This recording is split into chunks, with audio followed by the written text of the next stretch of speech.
नमस्कार, low cost advance fish farming channel में आपको स्वागत है। मैं विकास, एक एक्स फौजी हूँ। पिछले कुछ दिनों से फिश फार्मिंग के ऊपर कुछ वीडियो डाल रहा हूँ।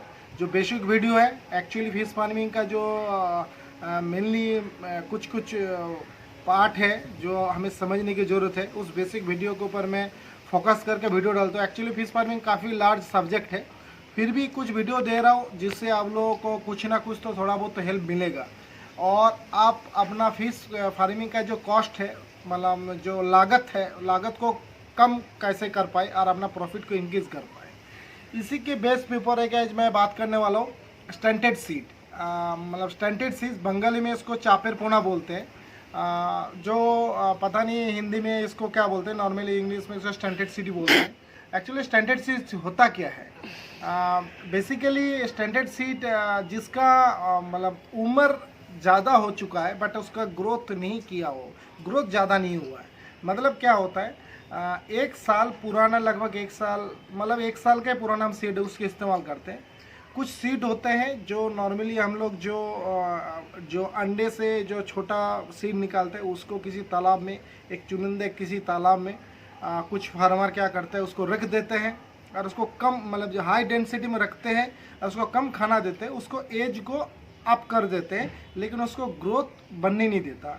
इससे प्रॉफिट यही होता है, नेक्स्ट साल जब हम उसी सीड को किसी बड़ा पॉन्ड में हम उसको लो डेंसिटी में डालेंगे तो वो उसका ग्रोथ जो नॉर्मली फिश सीड का जो ग्रोथ होता है उससे काफ़ी गुना ज़्यादा बढ़ जाता है।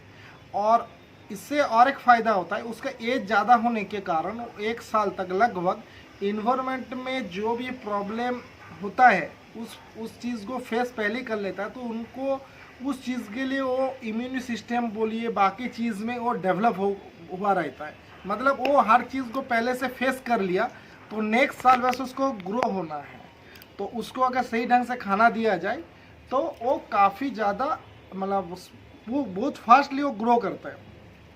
लेकिन एक करने होने के बाद भी आजकल काफ़ी आदमी को मैं कुछ मतलब बंदे मेरे को फ़ोन भी किया है, मैं सर मेरा तालाब का सीड बढ़ नहीं रहा है, मैं ऐसे करके दे रहा हूँ।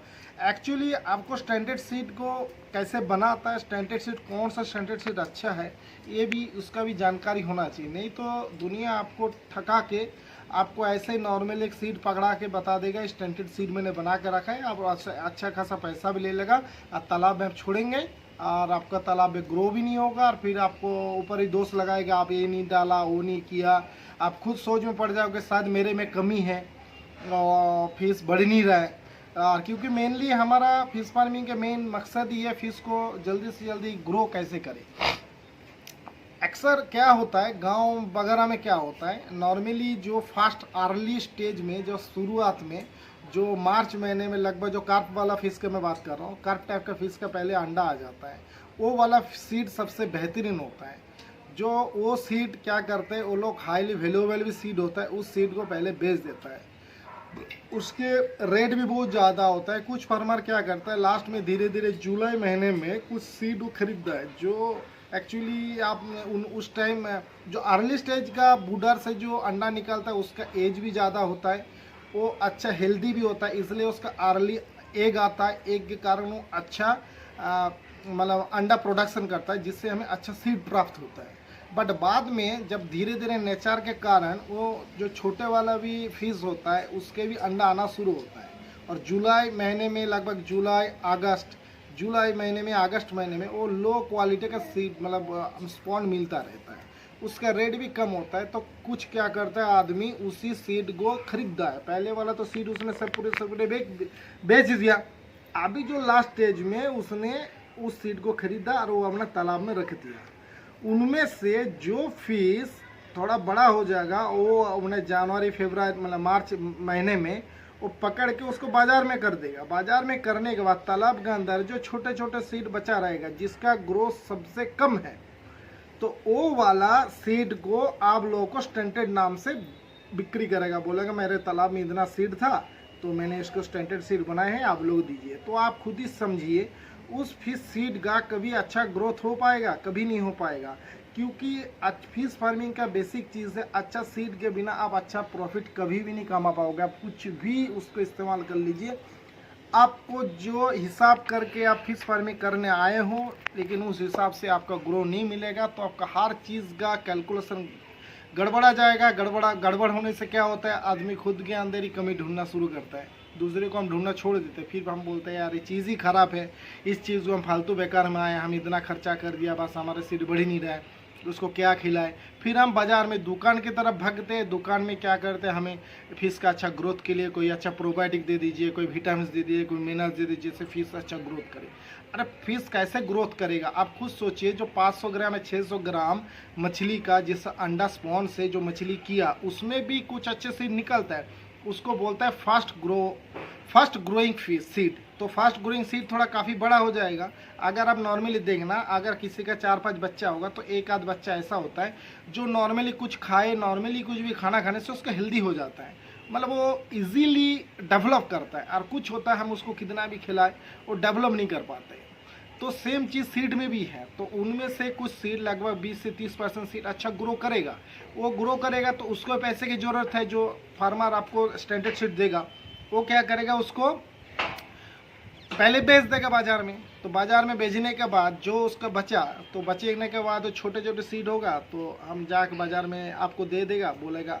उसमें भी हम लोग गलती करते हैं, हम लोग जो स्टैंडर्ड सीड खरीदने जाते हैं, हम चाहते हैं या थोड़ा और छोटा सीड दे दो जिससे हमें क्वांटिटी में ज़्यादा मिले, हमें कम खर्चा आए। ये भी हमारा भी कमी है, हम भी चाहते हैं क्या हमें कम खर्चे में ज़्यादा से ज़्यादा सीड प्राप्त हो, बट एक्चुअली चीज़ तो हम पूरे गलत ले रहे हैं। तो सबसे बेहतरीन सीड या कौन सा स्टैंडर्ड सीड आप लोगों के लिए बहुत अच्छा है, इस चीज़ को मैं बताता हूँ। जो कुछ फार्मर, जो आप लोग कैसे कर सकते हो, 8-10 फार्मर मिल के एक जगह पे अर्ली स्टेज का जो स्पॉन मिलता है, जो आपका मार्च अप्रैल में जो स्पॉन मिलेगा, उस स्पॉन को आप किसी तालाब में ग्रो करिए थोड़ा सा। जब ईयरलिंग जब लगभग वो फिंगरलिंग जब हो जाएगा, तो उसको शरीर का बॉडी वेट में 1% से 1.5% तक खाना दीजिए और हाई डेंसिटी में उसको पालिए। उसको एरिएशन देने की कोशिश करिए, क्योंकि हाई डेंसिटी में रहेगा तो वो अच्छा मतलब उसको ऑक्सीजन का कमी नहीं होगा, तो मछली का मोर्टालिटी कम होगा और मछली क्या होगा, दबाव में बढ़ेगा नहीं और वो मतलब ज़्यादा घना रहेगा। तो उसको हम क्या करेंगे, उससे भी अगर उस मतलब सॉरी मैंने एक चीज़ और बताना भूल गया, वो तो करने के बाद जो स्टैंडर्ड सीड मिलेगा वो भी आपको अच्छा ग्रो देगा। लेकिन हम लोग जो करते हैं, हम लोग क्या करते हैं, एक तालाब के अंदर हमसे स्पॉन डाला, स्पॉन के अंदर जो अर्ली स्टेज का स्पॉन है उसमें से 50 से 60% फास्ट ग्रोइंग सीड होता है, जो हम 1 महीने में डाल देंगे। तो उसमें से आप देखना 1 महीने के अंदर कोई लगभग इतने उंगली के बराबर हो गया, कुछ इतना साइज ही होगा। तो जो इतने बड़े बड़े हो गया तो हम क्या करेंगे, उसको छाट लेते, छाट के हम अच्छा सा एक पॉन्ड में उसको डाल देते, वो हो गया fast growing seed. Fast growing seed को हम स्टैंडर्ड बनाते हैं। 1 महीने मतलब उसको साल भर हम खाना बहुत ही कम खिलाते हैं, जितना ज़रूरत है खाना खिलाते हैं, मतलब उसको जिंदा रखते हैं। लेकिन उसको बनने मतलब थोड़ा बहुत तो बढ़ेगा, लेकिन वो ज़्यादा बने तो वो लगभग फिर भी वो फास्ट ग्रोइंग सीड है, इसलिए वो इजीली कोशिश करता है ऑलवेज वो बनने के लिए। तो 1 साल जब पूरा हो जाता है, वो सीड लगभग हमें 100 से 150-200 ग्राम तक हो जाता है, और डेंसिटी के ऊपर डिपेंड करता है। उस सीड को हम काउंट करके दूसरे तालाब में नेक्स्ट साल मार्च महीने में हम लोग उसको स्टॉकिंग करते हैं। तो उस सीड को स्टॉकिंग करने से हमें मन चाहा हमें प्रोडक्शन मिलता है, हम जिस हिसाब से चाहेंगे उस हिसाब से हमें प्रोडक्शन मिलता है। आप लोग मतलब मेरे ख्याल से इस चीज़ को आप लोगों ने फेस किया होगा, जो चीज़ मैंने बताया। आप बताने के बाद शायद आप लोगों को थोड़ा बहुत समझ में आ रहा होगा जो चीज़ एक्चुअली ये होता है। आप अगर किसी बाज़ार में दुकान में जाएंगे, मतलब वो जो फार्मर से वगैरह लेते हो, वो एक्चुअली स्टैंडर्ड सीड वगैरह हम लोग नॉर्मली ले लेते हैं। जो जेले वगैरह होता है, जो मछली वगैरह पकड़ता है, वो थोड़ा सा मछली को रख के हम लोग सोचते हैं वो पहले से ही उनको जानकार आदमी होगा। लेकिन वो जानकार आदमी होने से भी क्या फ़ायदा, वो अपना फ़ायदा ही देखता है, आपका फ़ायदा वो नहीं देखेगा कभी भी। वो कोशिश करेगा मेरा फ़ायदा हो जाए, उसको कुछ भी हो जाए। इसलिए कभी भी सीड खरीदना है, थोड़ा महंगा हो लेकिन अच्छा क्वालिटी का सीड बहुत ज़रूरी है फिश फार्मिंग के लिए। नहीं तो आप कभी भी जो मतलब आप जो आशा कर रहे हो वो वाला ग्रोथ आपके तालाब में कभी भी नहीं आ पाएगा। आशा करता हूँ मेरे इस बात को आप लोग समझ रहे होंगे। मैं जो चीज़ बताने की कोशिश कर रहा हूँ, क्योंकि ग्राउंड लेवल में ये चीज़ बहुत ही इफ़ेक्टेड है। जो ग्राउंड लेवल में काम करता है, ये चीज़ मेरे बात के ऊपर 100% वो सहमत होगा ही होगा, क्योंकि वो हकीकत यही चीज़ है। अगर हम लोग कोशिश करेंगे सही सीड को चुनाव करके, अगर सही ढंग से प्रॉपर प्रोटीन परसेंटेज के साथ हम अगर खाना खिलाएं मछली को, अगर प्रॉपर काउंट करके मछली का मोर्टालिटी भी लगभग मिनिमम भी हो जाता है, और उसको मन चाहा हम जितना चाहते हैं हम लोग बिल्कुल उस हिसाब से हमें प्रोडक्शन भी मिल पाता है, तो इस हिसाब से हमें पैसा का आवंटन भी कर पाते हैं, तो हमारे लिए बहुत ईजी हो जाता है। तो इसलिए सीड बहुत ज़रूरी है। आशा करता हूँ इस वीडियो को आप लोगों को अगर अच्छा लगे तो पक्का इसको शेयर करना। उसमें से अगर कुछ चीज़ समझ में नहीं आ रहा है तो आप लोग इसको कमेंट बेहिचक कमेंट कर सकते हो। मेरे को जितना नॉलेज है, मैं जो करता हूँ, जो मुझे पता है, जो मैंने इतने साल तक फिश फार्मिंग के ऊपर पढ़ाई किया, पूरे चारों साइड से फिश फार्मिंग को देखा, जो मैंने एक्सपीरियंस किया, जो मेरे पिछले कुछ सालों से मैं अपने ऊपर एक्सपेरिमेंट करके भी मैंने देखा, उनके ऊपर बेस करके मैं बताता हूँ। कोई मैं किताबी चीज़ नहीं बता रहा हूँ, जो हकीकत का चीज़ है वही चीज़ मैं बता रहा हूँ। कृपया इसको थोड़ा सा लाइक करना, क्योंकि लाइक करने से मुझे मोटिवेट मिलता है। मोटिवेट मिलने से मैं भी कोशिश करता हूँ टाइम थोड़ा सा निकाल के आप लोगों को बेसिक कुछ चीज़ है जो फिश फार्मिंग के बहुत इंपॉर्टेंट चीज़ है, जो आप लोगों को नॉर्मली कहीं मिलता नहीं है बताने के लिए। आदमी प्रॉफिट लॉस को देखता रहता है, बट प्रॉफिट लॉस होता कहाँ से, कैसे करके प्रॉफिट हम कमा सकते हैं, कैसे करके लॉस में हम कन्वर्ट हो जाते हैं, ये हमें समझना बहुत ज़रूरी है।